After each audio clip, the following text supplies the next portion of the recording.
Welcome to a tour of the fall foliage season. Our guide today is Bert Levac of the Valley ATV Riders Club in Fort Kent. During this tour, we will talk about the Fort Kent ATV trail system as well as enjoy the spectacular fall foliage. This is October 7th, 2015. And here we are on the Heritage Trail in Fort Kent, between Fort Kent and St. John. This is the fall season, and as you can see from the foliage, it is starting to turn nice and pretty in the area. But today we're going to be using a four-wheeler, and we are here with Bert Levac. Good morning, Bert. Good morning. So here we are today. We're going to be traveling on the Heritage Trail, but we're actually on a foliage hunt. Yep. Now, what's our plan for today? Well, I was going to take you to the Adirondack building, which we put up in 2012, I believe. Danny Nicholas and Leonard Pelletier and a crew. You'll be seeing the plaque when we get there. But they helped put that together. We got it from the Department of Conservation, and it's a nice shelter for people on riding their four-wheeler or snowmobiling in the winter. They come by. And then we're going to go to what's called the Carter Brook Trail, and then we're going to cut over to Soldier Pond and eventually end up on the Cairn Farms in the Pearly Brooks, and then come back and make the loop and come back to Fort Kent. About 3 hours at the most, I hope anyway. We'll see how often we stop. Okay? Yeah. Well, we'll stop rather often today. I mean, okay, the foliage is really getting pretty. Actually, this is almost peak season for us. Although it's a little late this year, I think. Usually now tell me about this machine. It's a four-wheeler. It's a Yamaha Viking, 2014 Yamaha Viking, which is a three seats wide, and I did put an extra seat in the back so we can ride as a family. And it's a 700, and it's a great machine. It's really, yeah. So these are really family-type machines. I mean, you associate four-wheelers with just a single seat, but in this case, you end up with 3 seats in the front and looks like two in the back. Yeah, 2 in the back comfortably with the seat belts. I've got 5 seat belts in all, so that's what makes it. I had someone make me a roll bar for the back because I really didn't want anybody riding back there without roll bar. It makes it a safer machine. And well, it is. I mean, it's especially with a family, it's all about safety. Right. Safety and enjoyment. Absolutely. I mean, you're out there to enjoy the scenery and wildlife. If there's some out there. Well, hopefully we might see some today, but certainly the one thing that we have is foliage today. Yeah. Now, Bert, tell me about the Heritage Trail. I mean, this is how did it come about, and what's it used for at the moment? Initially, it was the railroad bed, of course. The train would go all the way to St. Francis. As a matter of fact, the turntable has been turned into a museum in St. Francis. I don't know if you've ever been, but yeah. And and then it became a multi-purpose trail. So people, please, if you're riding an ATV, respect and slow down when you see a bike rider, a walker, or anybody on the trail other than yourself. So actually, the trails are being used, I mean, for different reasons. I mean, right now we're four-wheeling, but I'm assuming you've got bikers and walkers and just people enjoying the trail. Absolutely. That's what they were made for. I'm sure the grant was it. That's why it's a multi-purpose trail. Even the sled dogs, I believe, when the Can-Am comes about, they use the parts of the Heritage Trail as part of the trail for the Can-Am. You know, it's hard to imagine that this was the railroad bed. Yeah, they did a great job fixing it up for multi-purpose town. There's a Heritage Trail Committee, I believe, that maintains. That maintains the. Yeah. So Bert, this goes, I mean the Heritage Trail goes from Fort Kent and goes all the way to St. Francis. St. Francis. Yeah, you're gonna go by the turntable and continue into St. Francis. You're gonna take a left, and that will take you to Joe's Country Store, wherever. And then after that, I'm not sure on that trail, but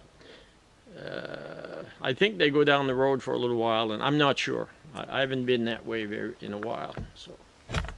Well, this is very, very nice. Yeah. Well, let's get back on the road and, or on the trail, I should say, and see some more foliage. It's very, very nice. Definitely. Now here we are coming down the trail leading to St. Francis, and we have the first rest stop.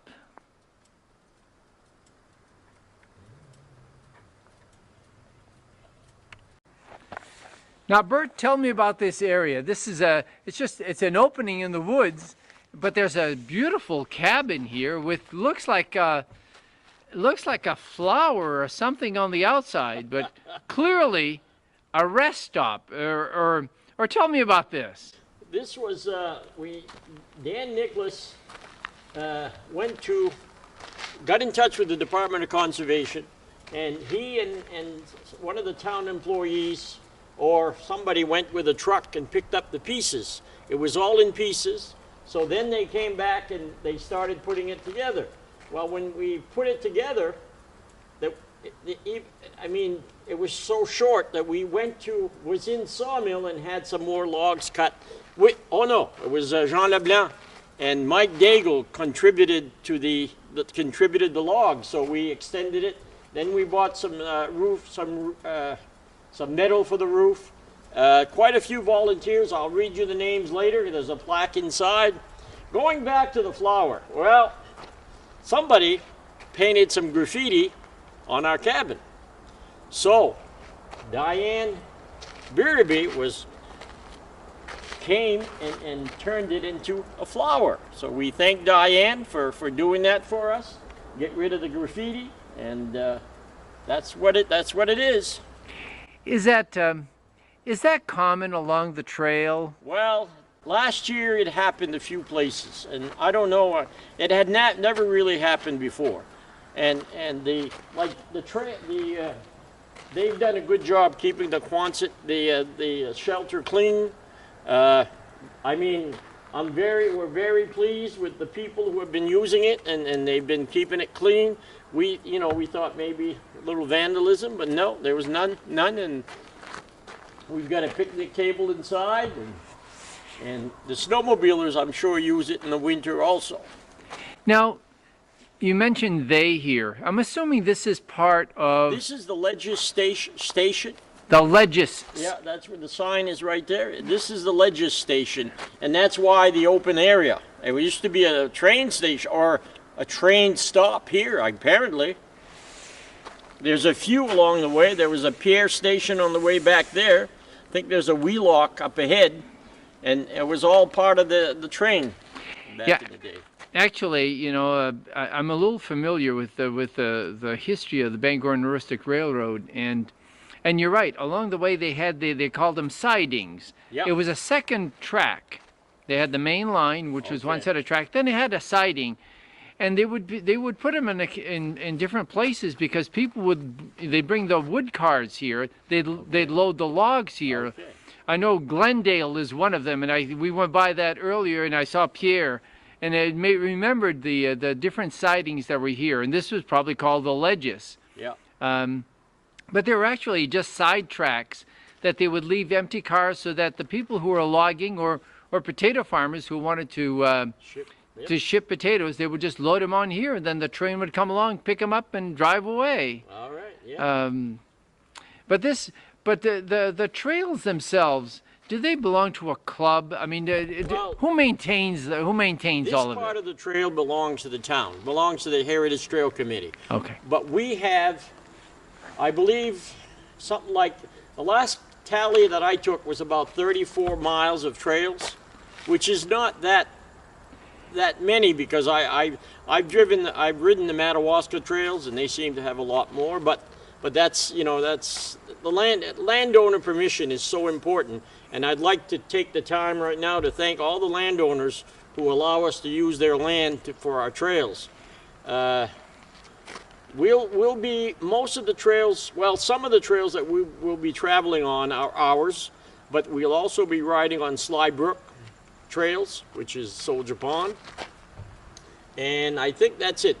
Sly Brook and Valley ATV riders are the trails we're going to be going on today. So the club in Fort Kent is known as Valley ATV Riders. Yeah. Right. Well, certainly, I mean, you've done a nice job, and it's not just a job of cleaning up the area and getting nice facilities, but it's certainly makes it encouraging and welcoming to the people who are riding.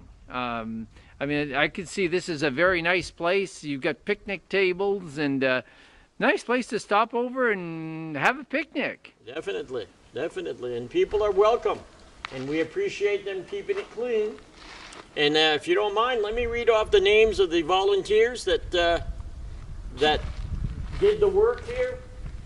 This shelter was made possible by the Maine Department of Conservation, the town of Fort Kent, and the Valley ATV Riders, June 2012. So this is a plaque that's on the inside of this building, and it was really dedicated. It's a dedication to the people who have put this together. That's right.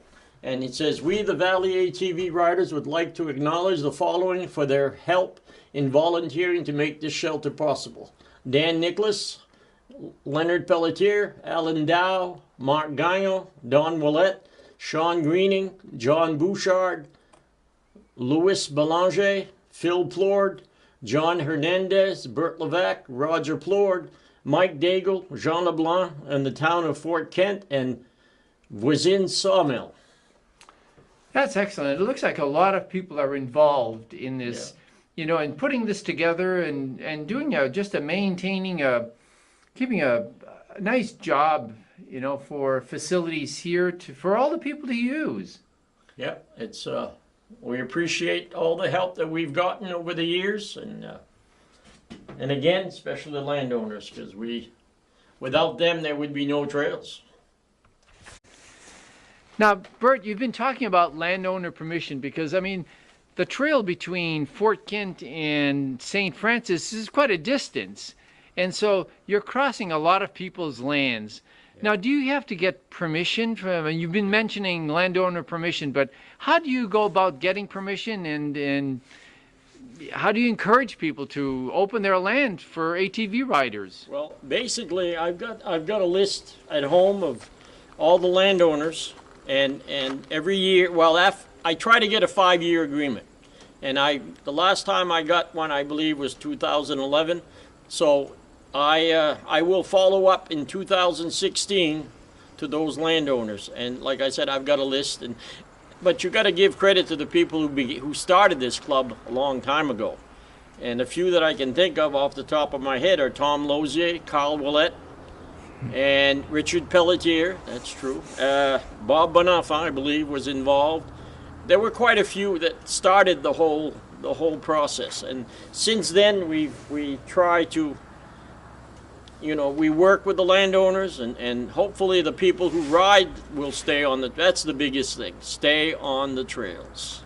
Because really, I'm assuming that most landowners are willing, as long as people are respectful of their property. I mean, we would all feel the same way if it was our property. Absolutely, absolutely. So Dan Nicholas does a lot of landowner relations, and you know, I just happened to get the job of, and I've got the paperwork. Basically, it's a piece of paper that outlines the conditions, and most landowners. In fact, all our landowners have been, once in a while there'll be a complaint, but most of them are very appreciative that we're appreciative of them.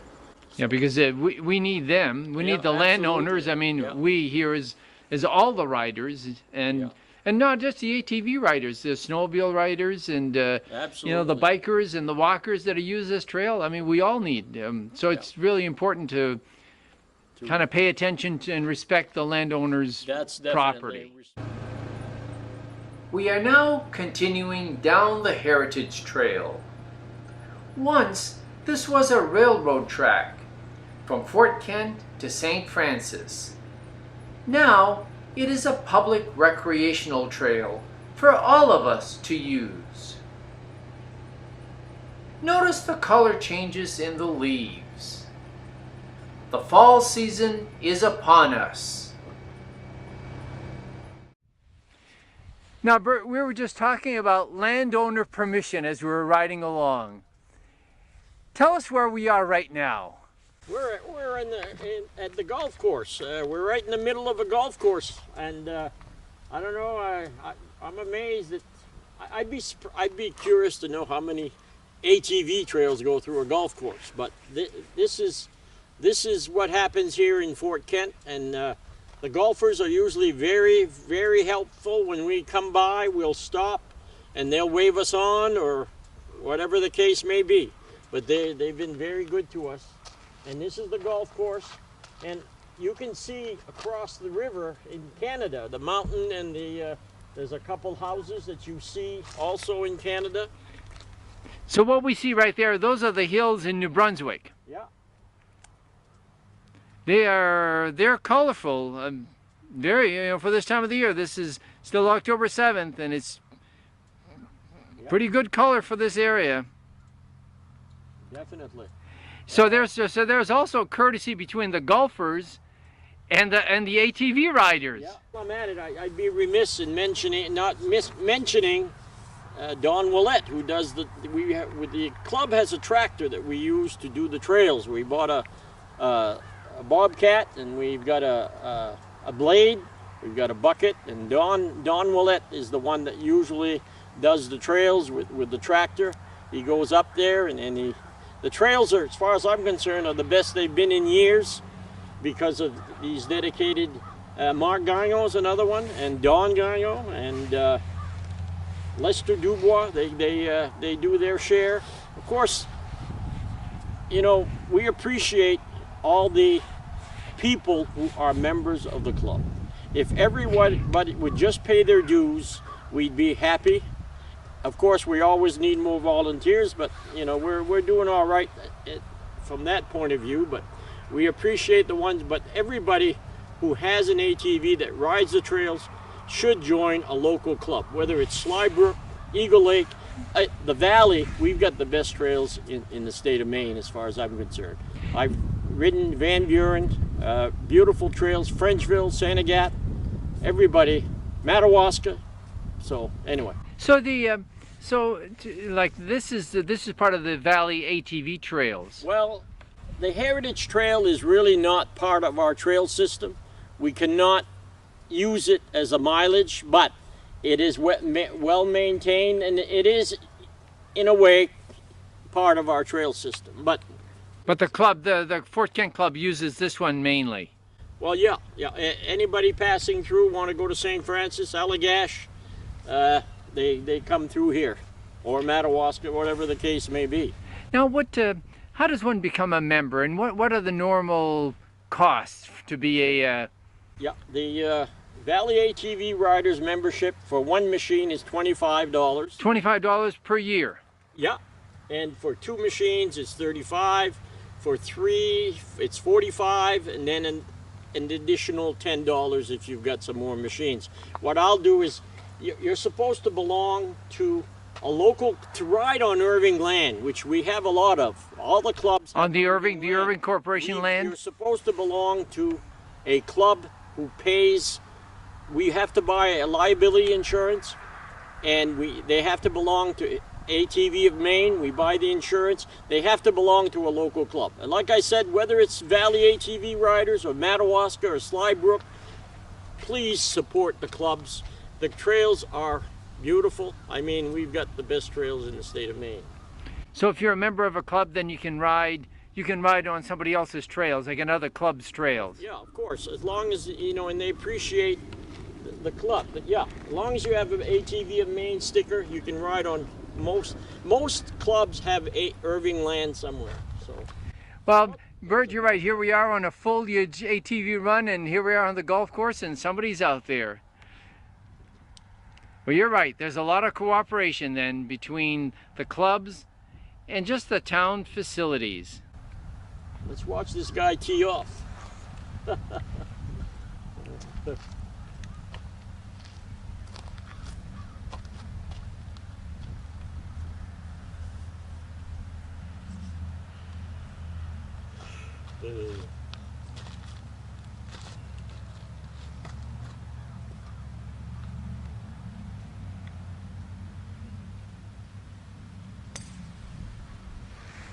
Where is it?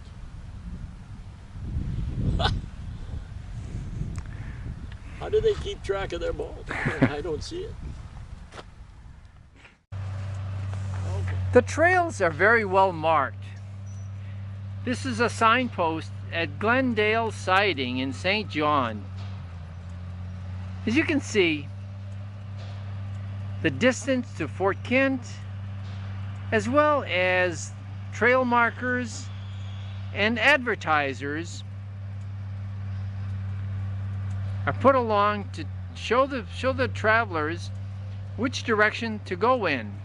The local people are kind of familiar with the trails, but when you get people from the outside that are here, they need to know where the different services are that are available in this area.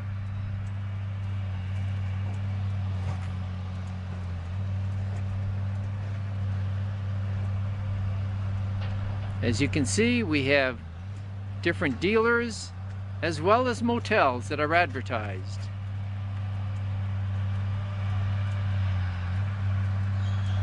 There are rules on the trail, and the rule is to yield to the different either snowmobiles, pedestrians, ATVs, walkers. Courtesy needs to be paid to on the trail.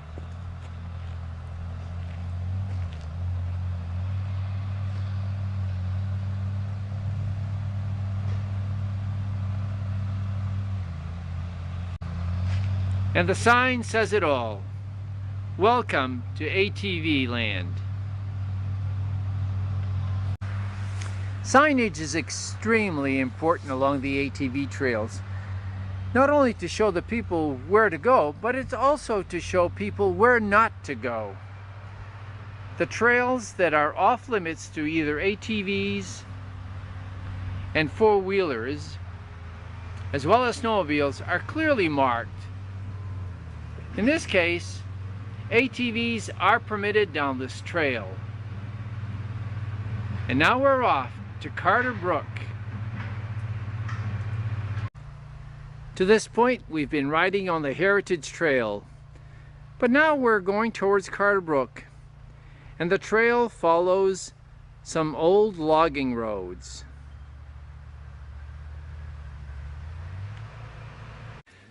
So Bert, we've been riding along through the woods, but all of a sudden it opens up into a whole clear-cut area. What is this place? This is Jim Caron's field, and we're getting on to Violet Settlement pretty soon. Jim allows us to get cut through his field, and again, landowner. So, and there's a house up ahead, but Violet Settlement is coming up. So but you get a beautiful view of the mountain here. Let's look at the nice colors. I don't know if we're at peak, but we must be awfully close. Well, I think you're probably right. We're awful close to peak. The foliage is really starting to show. The color reds are almost at their peak at the moment. They will soon fall, and they'll be replaced with the color yellow, which will be predominant in all the hills. Since this is October 7th, it is still far from peak color. Usually this time of the year, the leaves have already fallen.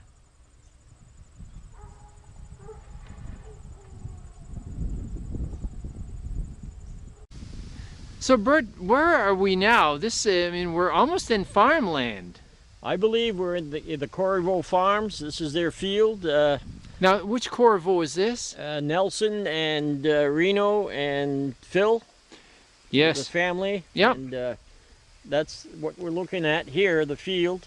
The snowmobile trail goes straight through, but we have to go around because that's what we were asked to do. And you see the trees over there. Oh. That's more like the guimauns, June guimau and Yes. dawn guimau, which you see further over there where there's a field, and then that's the guimau farm. Spectacular view and nice foliage. Yep. We're gonna go to we're gonna end up on Larry Guimau's land pretty soon. It's the fall season.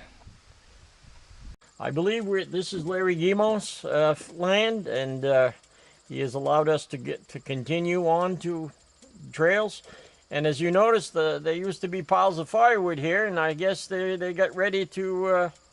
There used to be piles of firewood on those racks over here, and they're gone. So Getting ready for the winter season. Wait.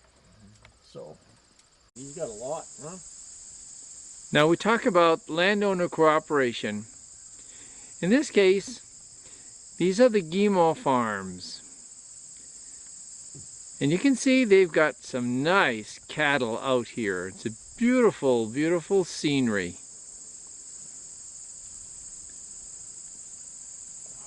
Quite a few head of calves or cows, and certainly good-looking animals.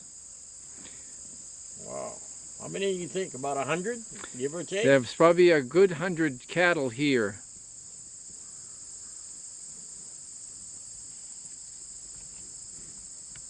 Try that one. Hey, a lot of beef, huh?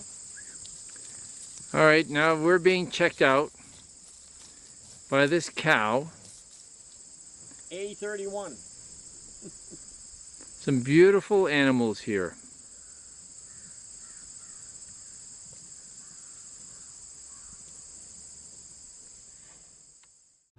The Guimau land. We're still on the Guimau land, heading towards Carter Brook. Headed toward the Michaud farm, and then if you take a right, you'll go towards Carter Brook. If you take a left, you're heading down to Route 11 near Norman Desjardins' house, and that's where we're headed. And you can see the foliage is quite nice this morning.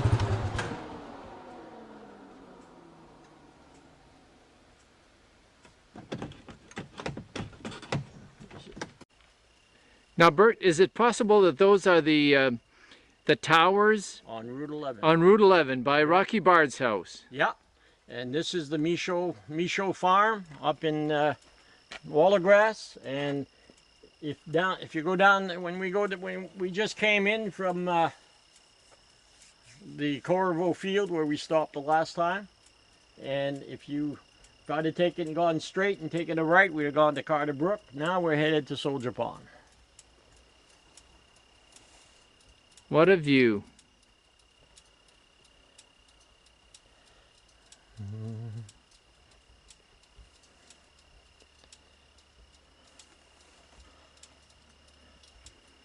It certainly is peaceful out here,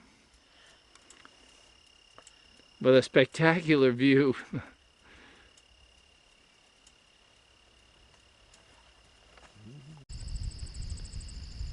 As you can see, we have color on both sides of the trail. We're now getting close to Soldier Pond. This is farmland that is shared with the ATV riders.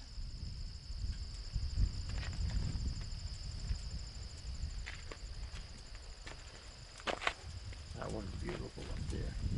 Yeah, that is very nice, Bert. Look at that. Gorgeous color.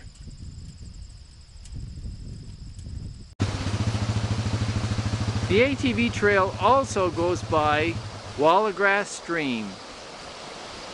We are now getting close to Soldier Pond. This area may not have the foliage, but it's quite scenic. As we approach Wallagrass Stream, we also have to go over the stream and actually have to cross Route 11. We've gone across the road and now just about continuing our way down towards Soldier Pond.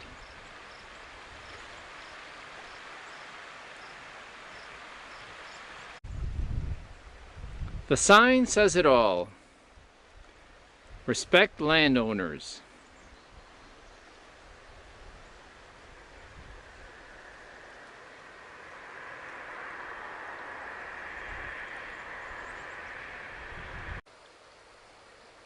And here we are getting close to Soldier Pond. We're now leaving the ATV, the Valley ATV riders maintained trails, and now we're moving into the Soldier Pond area. They actually have a bridge that crosses Wallagrass Stream.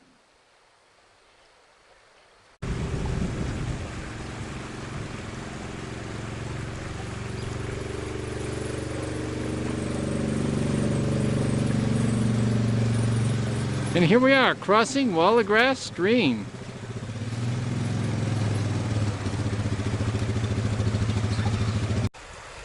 But now, Bert, tell me about this bridge that we just crossed over.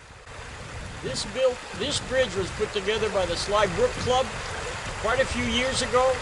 They did a great job, and I'm sure a lot of manpower, a lot of man hours went into it, and we've been on the Sly Brook Trail for quite a while, but they maintain quite a bit of trails too, and you know, the clubs are very instrumental in maintaining the trails. That's what it is. But this is Wallagrass Stream, the bridge, and so now how far are we from Soldier Pond at the moment? If I were to guess, maybe 2 or 3 miles at the most. Yep. Very nice area. And a lot of work went into building this bridge. Definitely. They did A special thank you goes out to the Sly Brook Riders for building this bridge over the Wallagrass Stream. It is another example of how local volunteers join together to benefit all of us. Okay, right now we're in Soldier Pond. This is the Soldier Pond Bridge. And Bert, what happens here? I see the railroad tracks. And do we go to the other side of the river? What we do is go take a left, go over the bridge, and take another left towards the school and in front of the church, and then we'll turn right before the school into the woods, and we're going to hit Strip Road, what's called Strip Road, and cross. Now, getting permission to go over a main road like this, what does it take? Do you have permission from the state or the town? The Department of the town first, and then the department. If it's a state, then the state highway. I think the state Department of Transportation has to be notified also, but mostly the town gives permission. And this being maybe a short enough distance, you're allowed, I think it's 500 feet, depending on the distance. And So you actually have to cross the road in a certain distance to get to the other trail. yeah, if you're allowed by law to do that. Well, this is very good. Soldier Pond, Maine. Yeah. And here we are, getting close to Soldier Pond. We've passed it. Now on our way down towards Fort Kent. Hey Bert, how are you?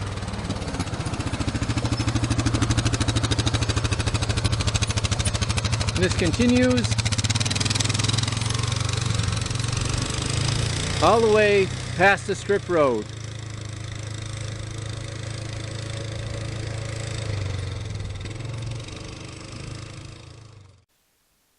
As we left Soldier Pond, the rain started, and we called off the Foliage ride. It would be 2 weeks later until we would continue our ride. The weather is sunnier, colder, and we would even be using a new ATV. Now this is a gate that they put across the trail. It's marked. They allow all-terrain vehicles, but regular motorized vehicles are not welcomed here. You can't cross the gate.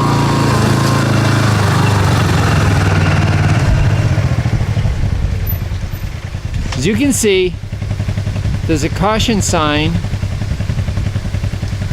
and an ATV sign that allows people to get through.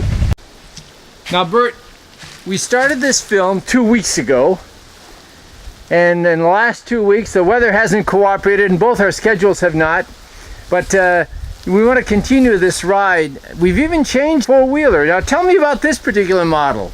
Well, this is the Polaris Ranger. I bought that in June, and it's a basic machine, but it's a good side-by-side. I like it, I really do. I put on 2,500 miles since June. So, 2,500 miles since June? Yeah, so we've been riding with a crew of us that ride usually on Wednesday.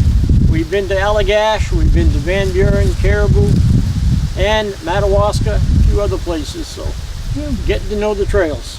Well, certainly in the last 2 weeks, the trees have certainly lost their leaves. The trail has not really changed that much. It looks like a little muddier than it was, but not real muddy, damp. Yep. Now, we just went through a gate a second ago. Now, tell me about this gate. It looks like there are two panels to it, and there's a sign that says, the green sign says, or ATVs permissible, I guess, because there's no bar across it. So tell me about the gate. Well, this gate actually is to keep the bigger vehicles, the pickups and so on out of here. In the winter, actually, this post comes out and that gate is swung so the snowmobiles can go through. But in the spring, because of the mud season, the gate is put back in place, so is the post, and he also closes that gate because he doesn't want no ATVs either. Because usually before May 15th, we like to try to keep the ATVs off the trail because of damage to the property, and the landowners, make sure the landowners nobody creates any problem for the landowners.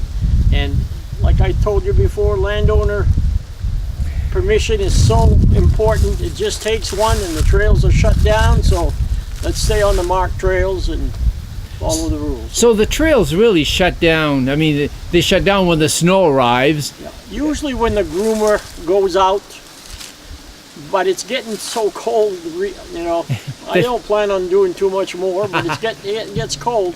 And then in the spring, like I said, we observe mud season. We put up signs, and it usually gives the date of the trail openings.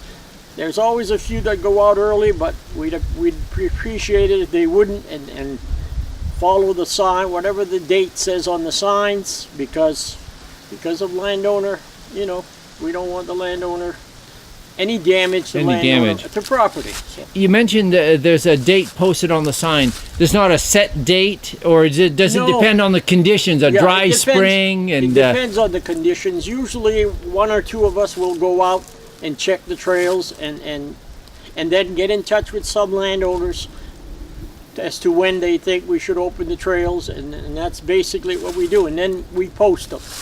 Then usually, roughly, what date do you do? How about this year? Perfect date would be May 15th, but this year it was more later in the year, more around the 25th, I believe. Yeah, it was a Saturday. I believe it was May 25th this year. So, you know, depending on the winter, and how much snow, and yep.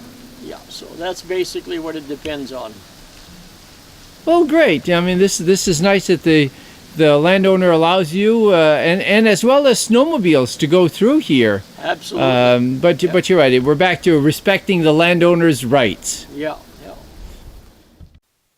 We continue our ride from New Canada to Fort Kent. We are actually past the Cairn Farms, and the trail is bringing us closer to South Pearly Brook Road. Notice the foliage is still spectacular, but a lot of leaves have fallen to the ground.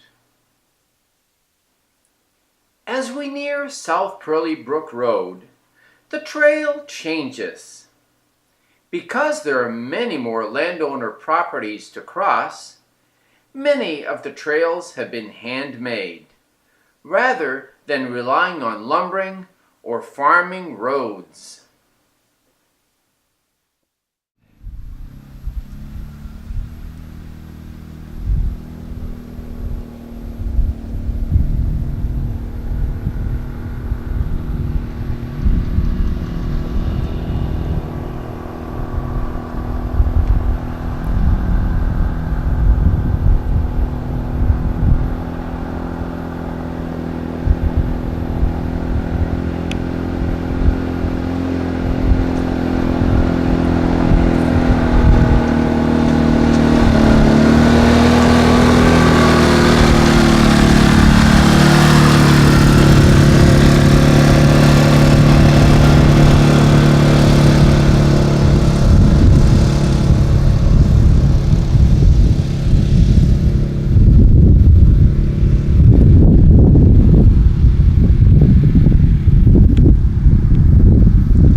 This is quite a view, Bert.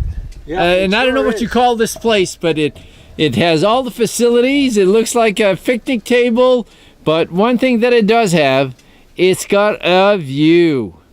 Yeah. Now, what is this place? This is Lee Terrio owns this property, and he's allowed us to put a picnic table and garbage cans, and he's been very good to us, as all the landowners have been, who have allowed us to use their land.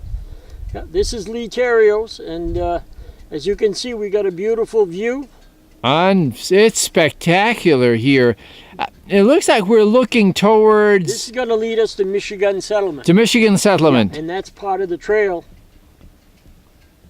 And so then in this case, to put the picnic area here, or picnic area, picnic table, you just ask the landowner. Absolutely. And and Lee was certainly willing to do it. Definitely. So now, do you collect the garbage can and take the equipment out in the fall? Well, we usually just put it near the trees over there. Okay, get put it off the aside. trail. We have somebody, Lester Dubois and his wife, come check the garbage cans, and they change the liners, and so we've got a few volunteers, thank goodness, that do that for us. And next year we're gonna make sure the picnic table's in better shape. But we maintain them, and we came up with the idea a few years ago to put picnic tables here and there. We've got 1, 2, 3, 4, 5, at least 5 on the trails. 5 on the trails. Yeah, at least. Well, And certainly, garbage cans. I'm sure that the people come here for a picnic. I mean, this is the view here is just spectacular. Yeah, just sit here and enjoy the view as you're driving by. And we'll stop later on at the other picnic table down the road here, Arnold Dubois, and you get a good view of South Pearly Brook. Here, I'm not sure what that, oh yeah, that's okay, that's a Wilson School Road that you see there, with the house and the trailer. That's called Wilson School Road. Wilson School Road. And it connects to Michigan, and it connects to South Pearly at the other end. Wow. Yeah. And you can see as far as who knows where over there. I mean, I'm sure you could, the other side of Route 11 somewhere. It's somewhere's on Route 11. I mean, this is a long ways down. Yeah, it's a beautiful spot. Beautiful view, and I have to admit, the cloud cover is spectacular right now. We may have lost the leaves, or a lot of them, but certainly we've gained some of the nice clouds. And as you can see, most of the potato fields have been picked, thank goodness, because it's getting a little cold. I was on the way to Presque Isle yesterday, and there were a few fields in Caribou that weren't picked yet. They weren't picked yet. Yeah, this area, most of the farmers, I know the one farmer in St. John, George Peltier, I think he was done. Okay, he's on his, because he was last Monday. I think he was still going at it, but hopefully he's done. Well, this is certainly a nice place and a nice place for the ATVs. Yeah.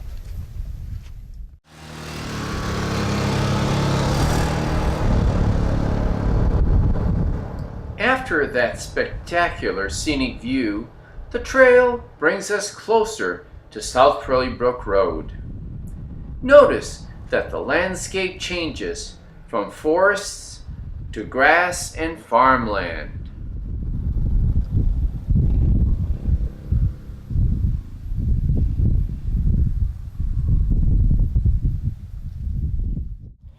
Now, Bert, we just got off the trail, right off the trail, I mean, and it looks like some cabins here. Could you tell me about them? Well, this place is called Crossroads, and it's owned by Kevin Pelletier and Cheryl. And last week we had a crew from Rhode Island who came four-wheeling in the area, and they stayed here. They really enjoyed their stay.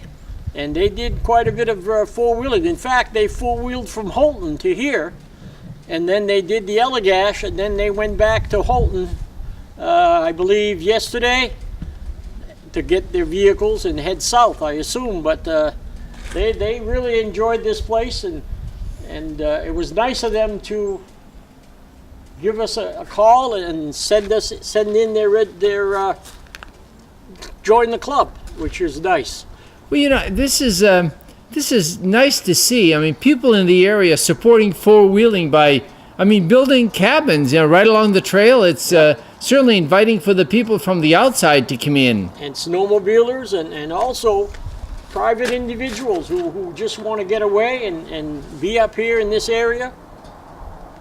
Well, these are beautiful camps. I mean, it's very impressive. Yeah. Well, it's good. It's nice to see that for tourism purposes, to see that the local people are, you know, gearing up and catering to snowmobilers and certainly ATVs. Yeah, beautiful place. And here we are at South Curly Brook Road. We have to cross South Curly Brook.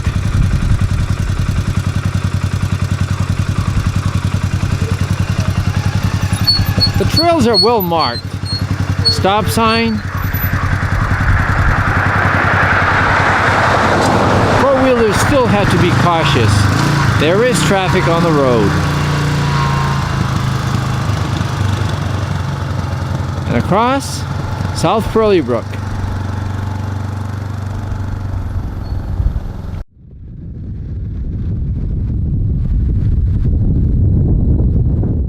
After crossing South Curly Brook Road, the foliage becomes even more spectacular. The rich colors of red, orange, and yellow makes the fall season so attractive. But we are also getting closer to another one of the picnic areas along the ATV trail designed for the enjoyment of riders.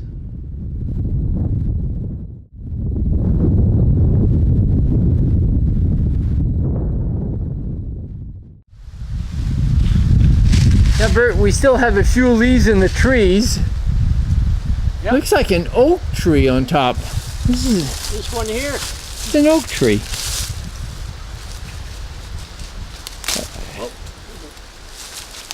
Yeah. So here we are along the trail. Now, Bert, what do we have down here? I mean, it looks like we're getting into a town. We're at Arnold Dubois picnic table right above South Curly.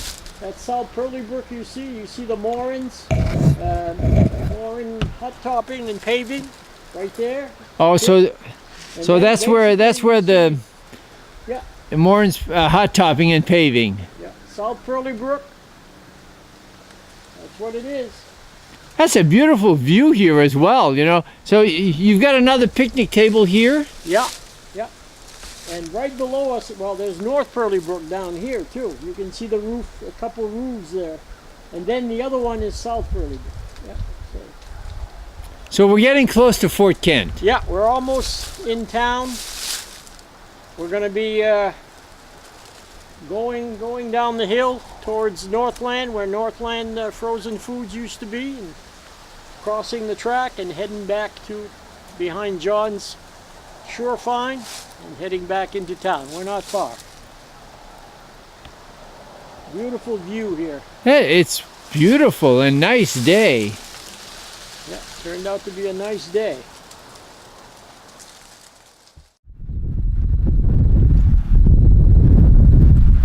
And now we're coming into Fort Kent. We left Charette Hill, and now we're moving right into town. This is the entry point into Fort Kent.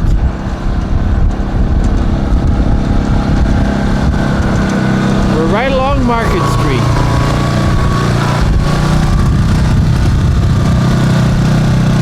As you can see, we get up to the railroad tracks.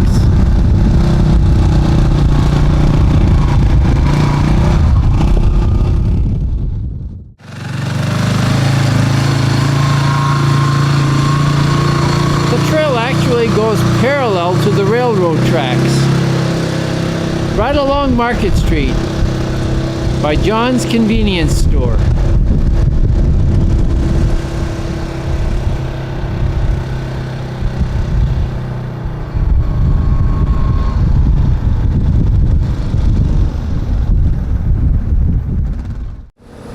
Another business right along the ATV trail, catering specifically to ATVs. Provide gasoline and food.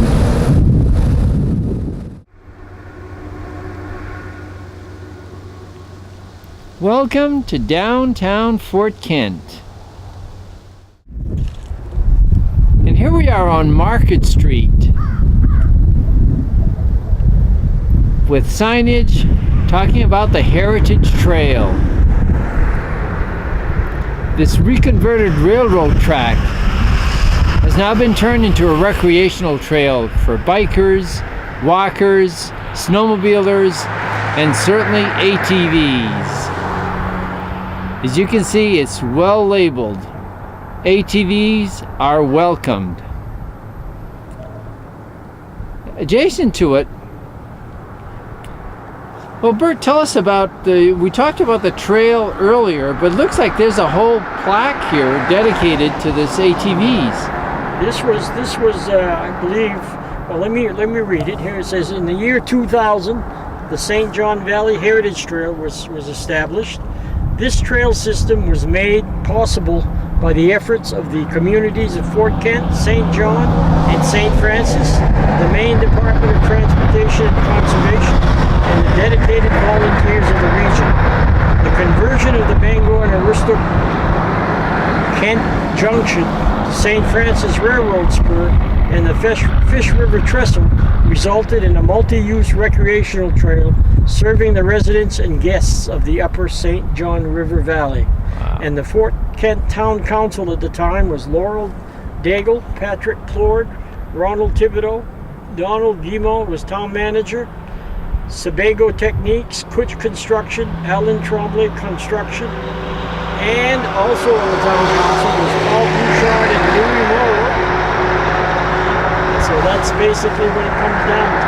And these are the people that really got the trail, the Heritage Trail, established as a heritage trail, removing the old railroad bed.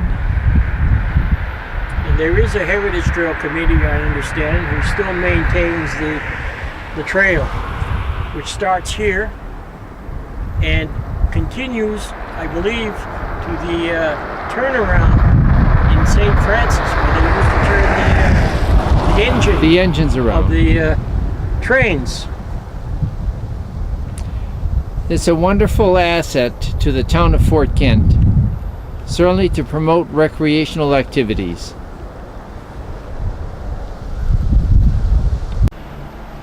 And this is the Fish River, right in the center of Fort Kent.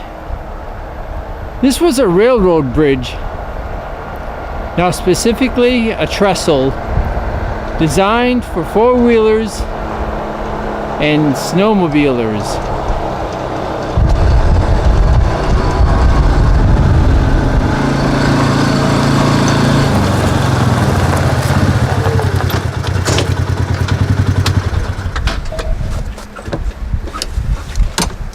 Now, Bert, this is the Fish River, I believe. Yes. And it used to be the railroad trestle. As you can see, there's still like a sidewalk over here.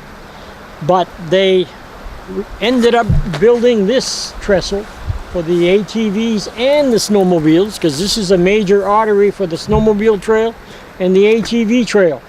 And they did a great job.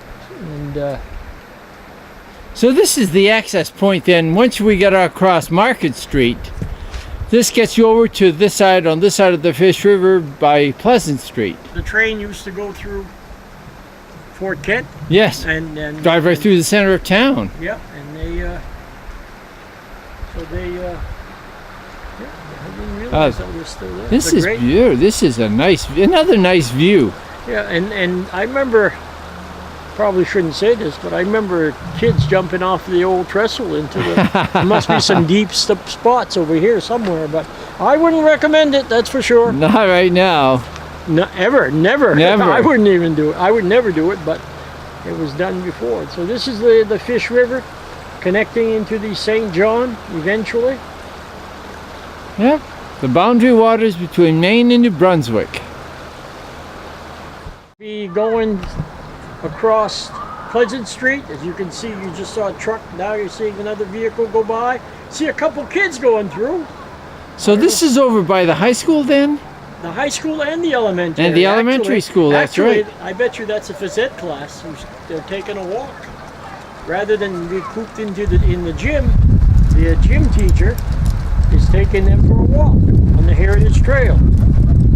Actually, it's, really the trail is being used by all kinds of people, and I know in town the walkers, they use the trail, and so it's shared with the four-wheelers and the snowmobilers.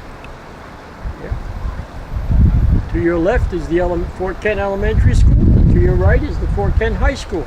And on the other side of that is the college. So this is one of the few streets where you can go from kindergarten through college. To college, all on the same street. All in the same street. Bert, we've come down the whole trail.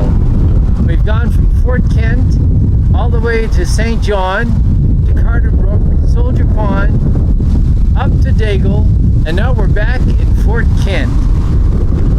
This is, right now we're at the... If I remember right, we took off from here. We took off from... We came to my house and we took the other machine and we came out right over there.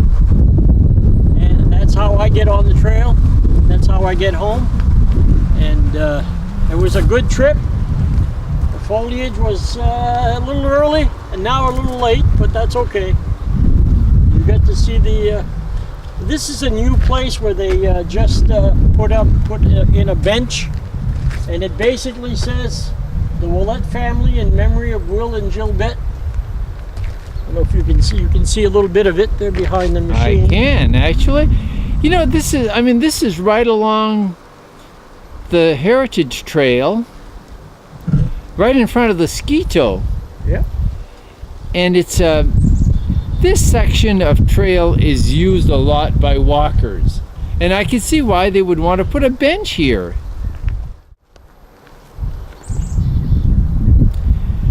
Bert, I have to thank you very much for this tour. This has been educational for me.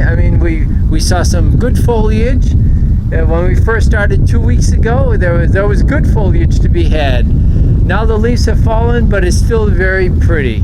And I really have to thank you, and I'm sure all the viewers are probably going to thank you as well for taking us on this tour of ATVs in the St. John Valley and the Fort Kent area.